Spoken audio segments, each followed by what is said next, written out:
In 2020, a British television investigation sent researchers onto coffee farms in Guatemala, posing as location scouts. They visited 12 farms tied to two of the biggest coffee companies on Earth. Children were working on every single one. That's not a rumor. Both companies confirmed it happened, launched their own investigations, and one of them found child labor on 3 of its own certified farms after specifically promising it couldn't exist there. You'll find out which 2 companies in a few minutes. This isn't about one bad batch or one rogue farm. It's about what happens when an entire industry gets consolidated into the hands of a handful of owners who answer to shareholders, not to the person drinking the cup. For every brand on this list, I'm giving you 2 things: who actually owns it, and a straight, sourced answer to the question you actually came here for: should you keep drinking this or not? 13 brands to think about, 3 that earned it, and 1 holding company whose name is going to come up more times than you'd expect. Let's get into it. The worst 13.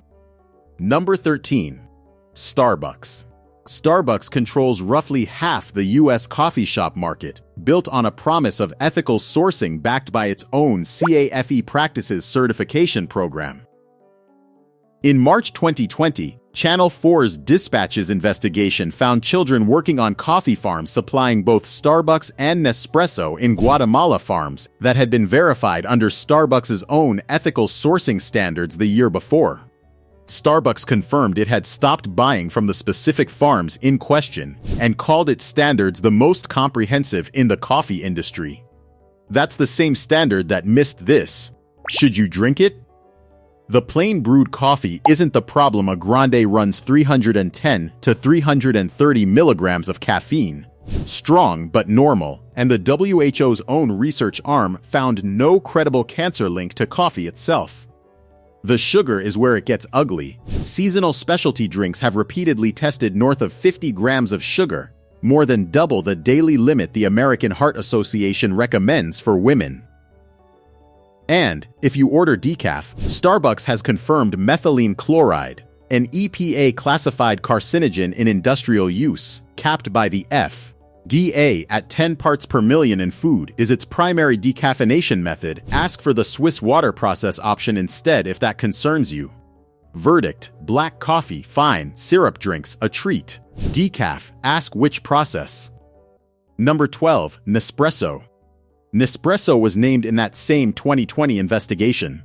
Nestlé's own follow-up audit of 374 farms in the region found child labor on 3 of them. In direct violation of Nespresso's AAA sustainability certification, the program it was actively using to justify premium pricing. For years before that, Nespresso also fought a sustained legal battle to block any competitor from making pods compatible with its machines.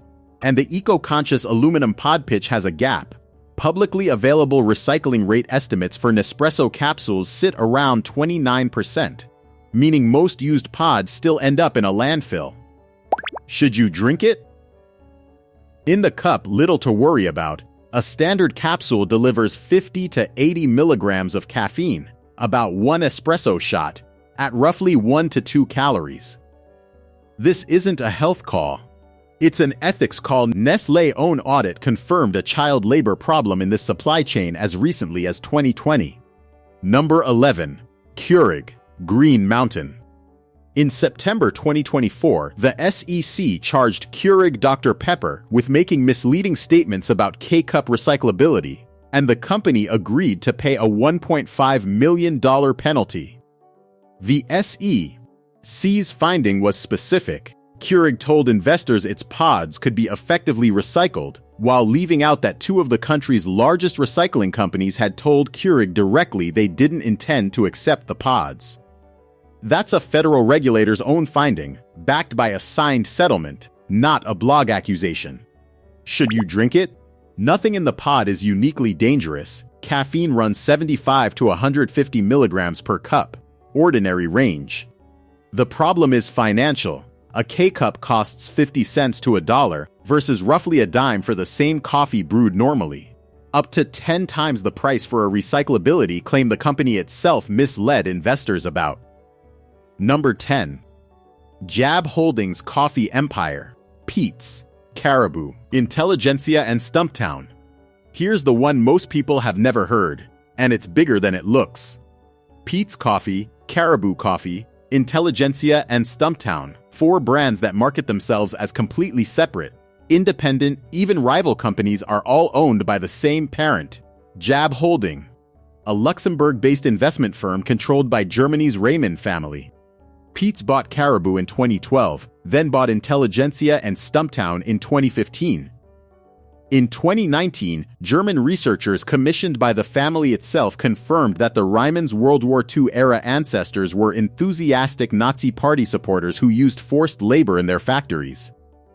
The family publicly acknowledged it, called it disgusting, and has committed tens of millions of dollars a year to a foundation honoring victims of the Third Reich. Should you drink it? In the cup, these 4 are genuinely some of the better sourced options on this list. Peet's runs about 267 milligrams of caffeine in a 16-ounce cup, unremarkable. And Intelligentsia and Stumptown retain real direct trade sourcing relationships that predate the Jab acquisitions. This isn't a "the coffee will hurt you" entry. It's a "you think you're choosing between 4 independent companies and you're actually choosing one entry." Same owner, different logo. 4 different coffee companies, 1 shareholder register. That's what Jab Holding looks like from the inside, and it doesn't stop at coffee. The same firm holds majority stakes in Krispy Kreme, Panera Bread, and Keurig Dr. Pepper. The donut next to your latte and the K-cup in your office kitchen can trace back to the same Luxembourg address as your independent third-wave coffee bag. Number 9. Tim Hortons. Tim Hortons was Canada's version of a public trust before Restaurant Brands International, backed by Brazilian private equity firm 3G Capital, bought it in 2014 for more than $11 billion. In January 2018, when Ontario's minimum wage rose to $14 an hour, franchises owned by the founders' own children responded by cutting paid breaks and requiring staff to cover a larger share of their own health benefits. Ontario's premier publicly called it bullying, and protests hit more than a dozen locations within days. Should you drink it? The coffee is middle of the road on every measure. A medium runs 140 to 210 milligrams of caffeine depending on the source, nothing unusual flagged. This is a labor ethics call, not a health one. The cup won't hurt you, but the 2018 savings came directly out of minimum wage workers' pockets. Number 8. Dunkin. Dunkin's Pumpkin Swirl Frozen Coffee, large size, contains 930 calories and 185 grams of sugar, a number the company confirmed itself after a viral video forced the question. That's roughly 46 packets of sugar in one drink. Dunkin is owned by Inspire Brands, backed by RoArc Capital Group, a private equity firm whose portfolio spans dozens of restaurant chains. Should you drink it? Split this down the middle. A medium plain hot brewed coffee runs about 210 milligrams of caffeine by Dunkin's own figures. Fine, unremarkable. The frozen coffee and specialty line is a different animal, regularly clearing 100 plus grams of sugar. Verdict: plain coffee. Drink freely. Anything with swirl or frozen in the name, treat as dessert. Number 7. Costa Coffee. Costa was built by 2 Italian brothers who blind-tested 112 blends before landing on their signature roast. In 2019, the Coca-Cola company bought the whole chain outright. Should you drink it? Coca-Cola's own ready-to-drink Costa cans carry up to 20 grams of sugar in an 11-ounce serving. Not extreme by soda standards, but worth knowing you're drinking coffee-flavored sugar water rather than coffee, made by the company behind Sprite and Fanta, sold under a name that still says Coffee Roastery on the can. Verdict: an occasional grab-and-go can is fine. Don't mistake it for a coffee habit. Number 6. The Coffee Bean and Tea Leaf. In 2019, Philippines-based Jollibee Foods Corporation bought Coffee Bean and Tea Leaf for $350 million, the same conglomerate that owns Panda Express and Smashburger.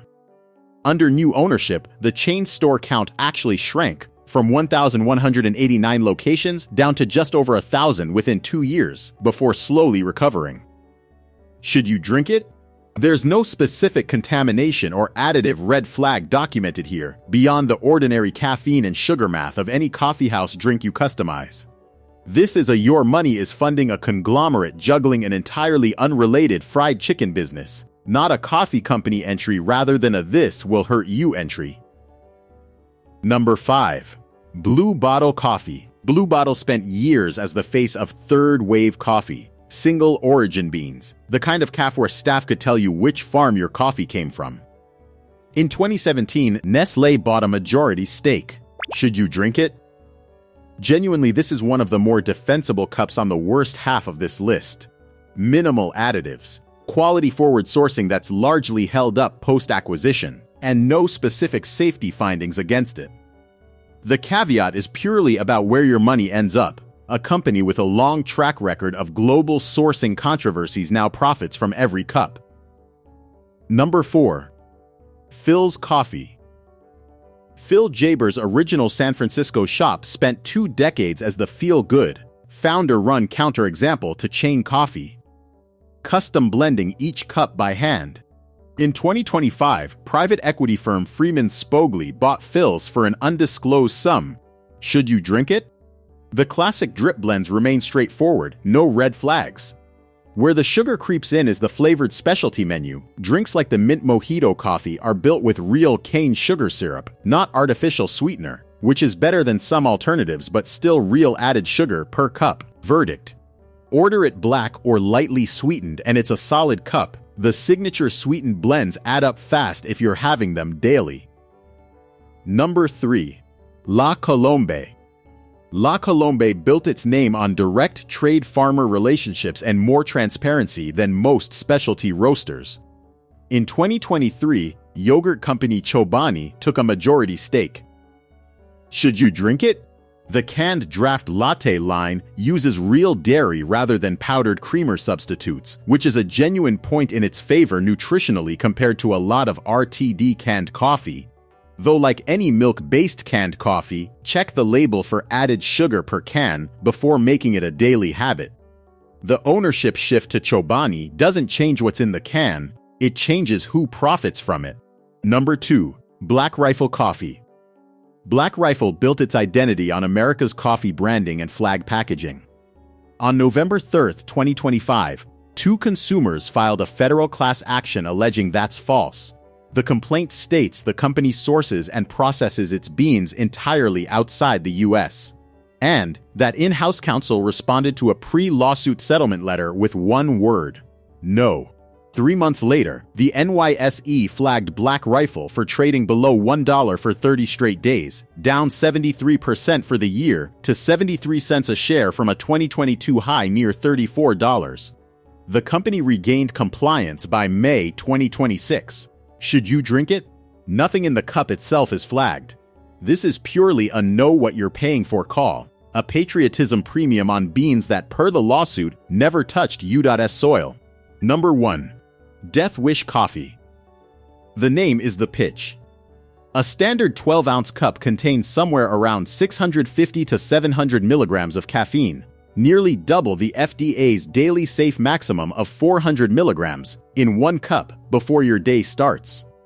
In September 2017, the company voluntarily recalled its nitro cold brew cans after outside food safety testers determined the nitrogen infused reduced oxygen packaging process could allow botulinum, the toxin behind botulism, to develop.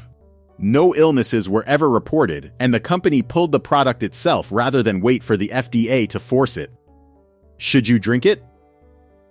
This is the one entry on the list where the answer is genuinely be careful, full stop, health reasons included. A single cup can put a healthy adult near or over the FDA's entire daily caffeine ceiling before breakfast is finished.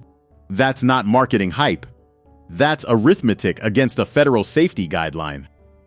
If you have any heart condition, anxiety disorder, or are pregnant, this isn't the fun, strong coffee brand it markets itself as.